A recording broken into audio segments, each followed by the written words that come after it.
حضرت عمر فاروق رضی اللہ تعالیٰ عنہ کا بیت المال سے وظیفہ مقرر ہونا۔ باقی ویڈیو دیکھنے سے پہلے ایک مرتبہ درود شریف پڑھ لیجیے۔ اللہم صلی علی محمد النبی الامی وعلی آلہ وسلم تسلیما، اور اس کا ثواب حضرت عمر فاروق رضی اللہ تعالیٰ عنہ کو ہدیہ کر لیجیے۔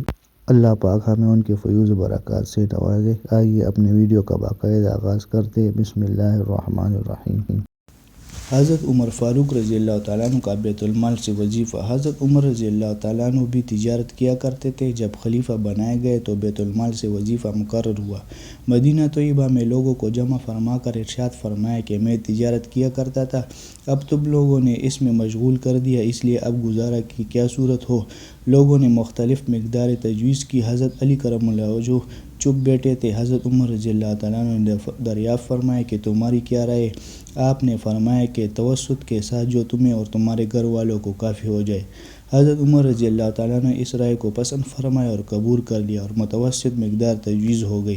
اس کے بعد ایک مرتبہ ایک مجلس میں، جس میں خود حضرت علی رضی اللہ تعالیٰ عنہ بھی تھے اور حضرت عثمان ذو النورین، حضرت زبیر، حضرت طلحہ رضی اللہ تعالیٰ عنہ اجمعین شریک تھے، یہ ذکر آیا کہ حضرت عمر رضی اللہ تعالیٰ عنہ کے وظیفے میں اضافہ کرنا چاہیے کہ گزر میں تنگی ہوتی ہے، مگر ان سے عرض کرنے کی ہمت نہ ہوئی۔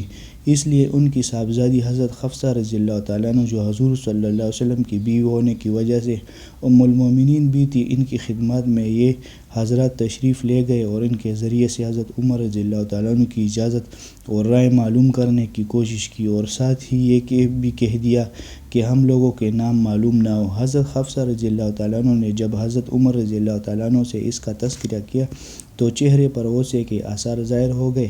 حضرت عمر رضی اللہ تعالیٰ عنہ نے نام دریافت کیے۔ حضرت حفصہ رضی اللہ تعالیٰ عنہ نے عرض کیا کہ پہلے آپ کی رائے معلوم ہو جائے۔ حضرت عمر رضی اللہ تعالیٰ عنہ نے فرمایا کہ مجھے ان کے نام معلوم ہو جاتے تو ان کے چہرے بدل دیتا، یعنی ایسی سزا دیتا کہ منہ پر نشان پڑ جاتے۔ تو ہی بتا کہ حضور صلی اللہ علیہ وسلم کا عمدہ سے عمدہ لباس تیرے گھر میں کیا تھا؟ انہوں نے عرض کیا کہ 2 کپڑے گروی رنگ کے، جن کو حضور صلی اللہ علیہ وسلم جمعے کے دن یا کسی وفد کی وجہ سے پہنتے تھے۔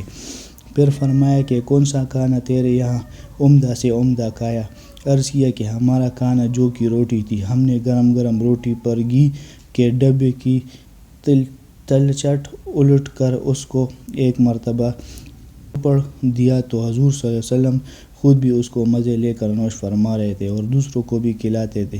فرمایا کون سا بستر عمدہ ہوتا تھا جو تیرے یہاں بچھاتے تھے؟ عرض کیا ایک موٹا سا کپڑا تھا، گرمی میں اس کو چوڑا کر کے بچھا لیتے تھے اور سردی میں آدھے کو بچھا لیتے تھے، آدھے کو اوڑھ لیتے تھے۔ فرمایا حفصہ ان لوگوں تک یہ بات پہنچا دے کہ حضور صلی اللہ علیہ وسلم نے اپنے طرز عمل سے ایک انداز مقرر فرما دیا اور امید آخرت پر کفایت فرمائی۔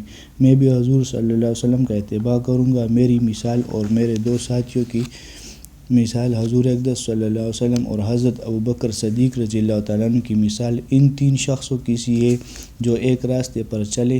پہلا شخص ایک توشہ لے کر چلا اور مقصد کو پہنچ گیا، دوسرے نے بھی پہلے کا اتباع کیا اور اسی کے طریقے پر چلا، وہ بھی پہلے کے پاس پہنچ گیا۔ پھر تیسرے شخص نے چلنا شروع کیا، اگر وہ ان دونوں کے طریقے پر چلے گا تو ان کے ساتھ مل جائے گا، اور اگر ان کا طریقے کے خلاف چلے گا تو کبھی ان کے ساتھ نہیں ملے گا۔ فائدہ یہ اس شخص کا حال ہے جس سے دنیا کے بادشاہ ڈرتے تھے، کامتے تھے کہ